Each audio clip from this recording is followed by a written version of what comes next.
Cuando un estudiante pide herramientas para aprender, no está pidiendo privilegios, está exigiendo un futuro. Y cuando una sociedad ignora su voz, está propiciando una sociedad mal cimentada. Y aquí les haré unas preguntas. ¿Cuántos de ustedes ya leyeron los pliegos petitorios de las facultades de la UAP? ¿O cuántos de ustedes han ingresado para conocer la situación de el lugar donde se forman los profesionistas que llevarán este país?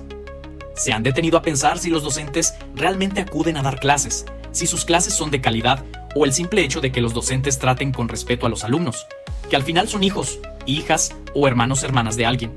Hoy quiero hablar de una paradoja. Mientras estudiantes de la UAP luchan por condiciones académicas dignas, como suficiente material para sus actividades de formación, o que los docentes no falten a clases y no sean prepotentes, gran parte de la sociedad mira con apatía, crítica o incluso desprecia a los paristas.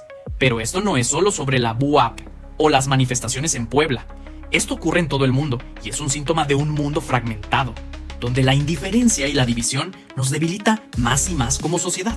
La OCDE realiza estudios periódicos sobre las horas laborales promedio en sus países miembros. Históricamente, México ha figurado entre las naciones con las jornadas laborales más extensas.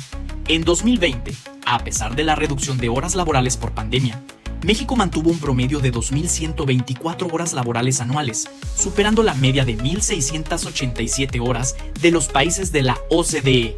En 2023 se reportó que los mexicanos laboraron un promedio de 2.207 horas al año, que en México se sufra de explotación laboral a nivel mundial. No solo habla de un mal gobierno, sino de una sociedad incapaz de unirse para regular mejores condiciones, prefiriendo vivir en la explotación. La apatía e indiferencia es una enfermedad global y tiene una estructura en tres principales cosas. 1. Desinformación. Los medios que sirven a intereses de poder generan desinformación a través de cobertura sesgada, como las protestas en Chile 2019 o el movimiento Black Lives Matter. 2. Individualismo tóxico. Nos han enseñado a ver las luchas ajenas como irrelevantes. Si no me afecta, no me importa. Y 3. La fragmentación social debido a la polarización por la diversidad de clases, ideologías y demás prejuicios. La indiferencia no es igual a ser neutral, es complicidad con un sistema que beneficia a unos pocos a costa de la mayoría. Y no hay mejor maestro que la historia, donde la unidad ha generado cambios, mientras que la división ha hecho fracasar movimientos y perpetuar malas condiciones.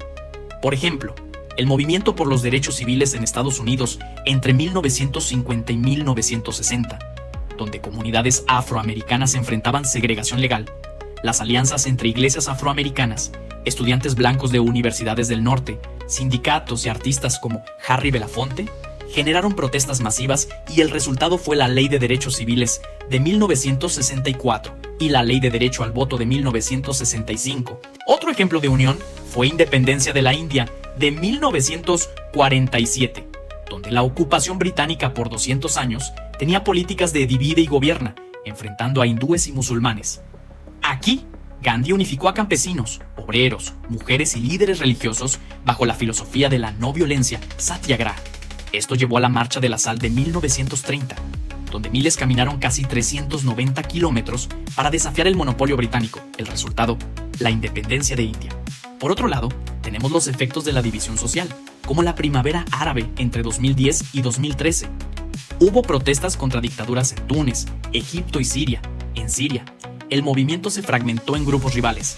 Laicos contra islamistas, claro, apoyados por potencias extranjeras como Rusia y Estados Unidos. Como consecuencia, una guerra civil con más de 500.000 muertos y desplazados en lugar de una democracia, o la Guerra Civil Española entre 1936 y 1939, donde la lucha entre republicanos, socialistas, anarquistas y fascistas de Franco.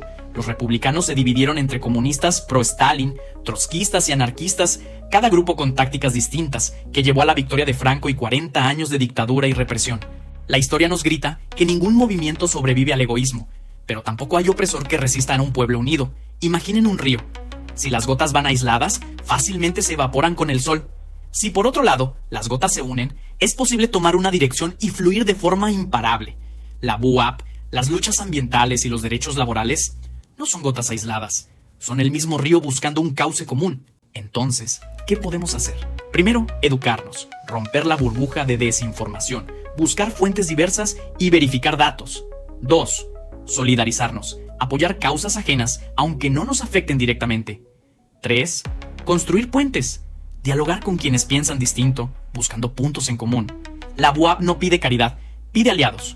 Y si aprendemos a unirnos en esto cualquier movimiento, créanme, podremos construir un mundo mejor para todos, en donde a pesar de nuestras diferencias podamos vivir bien y en paz. Así que comparte el video y busquemos la unión.